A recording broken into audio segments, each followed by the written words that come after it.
Well, everyone, it's time for us to go and take a look at the iPhone 16 and compare it against the iPhone 16 Pro and see which particular phone is the better one for you. Now, in my personal opinion, I definitely will tell you the iPhone 16 Pro is probably going to be the better iPhone here without a doubt. That one is going to be the one that's probably going to give you more features all throughout. It's going to give you just more of an experience. And if I'm about to go through and pick up a device, I'm definitely probably going to want to go and pick up something like an iPhone 16 Pro. But there are still some advantages for something like an iPhone 16, and we'll kind of take a look at it throughout this whole entire video. But if at any point you want to go ahead and buy an iPhone 16 or 16 Pro or any other phone in the market, links will be down in the description below. You can get them from there, and you can help support the channel at the exact same time. Now, starting off with the outside of both these particular phones. The iPhone 16 and the 16 Pro came out at the exact same time last year, so they're a little bit older now. They're not the oldest devices in the world, but they are slightly older when it kind of comes down to it. With the iPhone 16, this particular device is going to be giving you on the front a 6.1-inch Super Retina XDR OLED display. Now,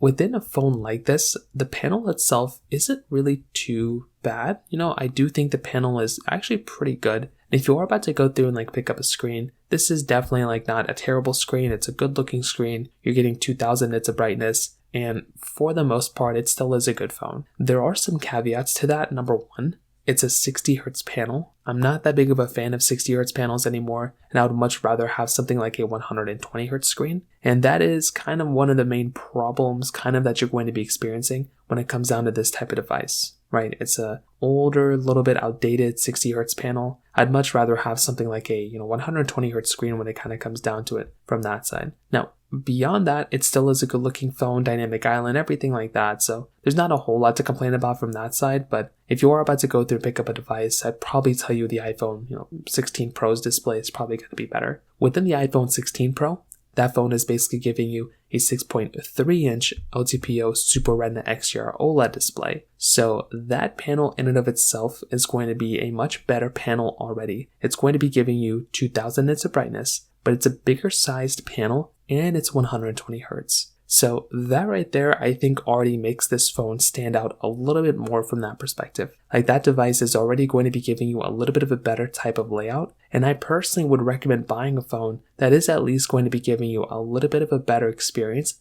when it comes down to that side. And for me personally, I do think a device like that is probably going to be the better one in my personal opinion. So just that in and of itself, that is a pretty big type of difference already from the front side. On the bottom, USB Type-C ports on the bottom, which is great. You're getting your camera buttons, dedicated camera buttons on both these phones, which again is super nice to have. I love having these camera buttons, and I never really use them, but I guess they're nice to have. Then you're also getting your backs, frosted glass backs on the back of both of them. You're also going to be able to get a dual camera setup on the back side of your iPhone 16. With the iPhone 16 Pro Max is giving you a triple camera setup. So this right there is also kind of a pretty big difference too. You're already going to be getting a little bit of a better type of layout inside of the iPhone 16 Pro, in general, than the iPhone 16. So this is going to be one of those types of devices and things you're going to have to take a look at, because when you take a look at both these devices from that side, with something like the iPhone 16, although it's not severely bad or outdated, you're definitely going to be feeling like you're getting a way better device inside of something like an iPhone 16 Pro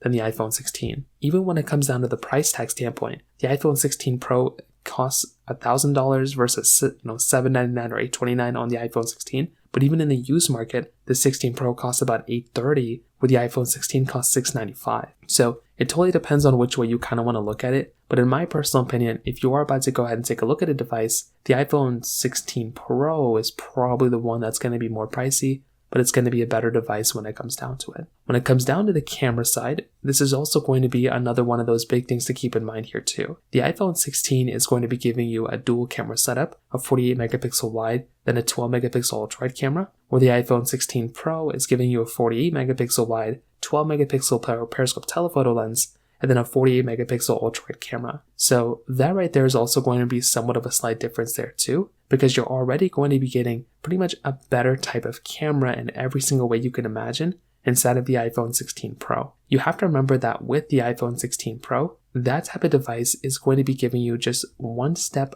up, I would say, compared to the iPhone 16. The 16 is still going to be good. It's still going to give you, majority of things that you need. But if you are about to go through and pick up a device, I definitely will tell you the iPhone 16 Pro is probably the one that I would recommend a majority of people to go ahead and buy because, again, that camera is way better. But when it comes down to both, there's not really anything crazy that one can do more than the other one. The only thing is the iPhone 16 Pro can do 4K at 120 frames per second versus the iPhone 16 can only do 4K at 60 frames. If that's a big deal to you, then that is what it is. But otherwise, I wouldn't necessarily switch from one device to the other just based off of that. So from that side too, that kind of covers it up there from that side. Now, on top of that, another very important thing to keep in mind here too is that when you take a look at both these phones, they're both still supported with software, and they both are probably going to continue to get software support for many, many years from now. So both these devices are still going to be getting software support for a long period of time. Nothing is really going on anytime soon, and I do think that is in and of itself a kind of an important thing to keep in mind, because if you are wanting the phone that is going to be giving you kind of like the longer software support, the iPhone 16 is definitely going to be the one that, as far as I can tell, is going to be the one that's going to be giving you a better type of experience from that side. So if you're wanting the longer lasting phone,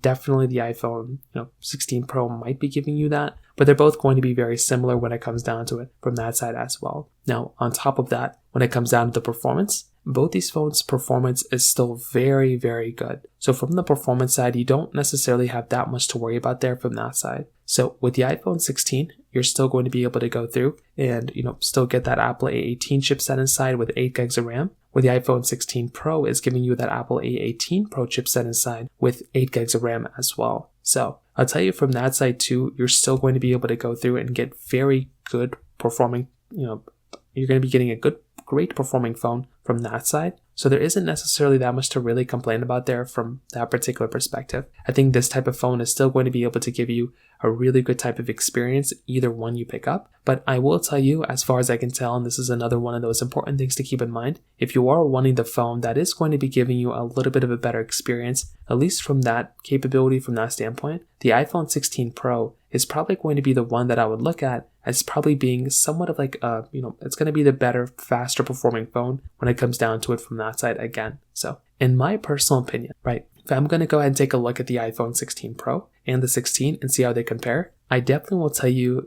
I love both these phones, right? Both these phones are great. I probably will tell you the iPhone 16 Pro is going to be the one that's definitely, the better one. But is it worth spending the extra money? I'm not really 100% too sure. I think getting an iPhone 15 Pro, which is the year older than this one, is better than an iPhone 16. And I think it would make more sense to go and buy some of these other types of devices. But, I really don't think you can go wrong with either one of these. But I think it would make a lot of sense to go ahead and buy something like an iPhone 16 Pro over an iPhone 16. And then an iPhone 15 Pro over an iPhone 16, and then an iPhone 16 in third place. So from that side, that kind of covers it up there too. If you have any other thoughts or questions, please let me know in the comment section below. Hit the like button, that would mean so much, but definitely hit that subscribe button. More importantly than everything else, I love every single one of you guys. Hopefully I'll catch you guys in the next video. Peace out till then.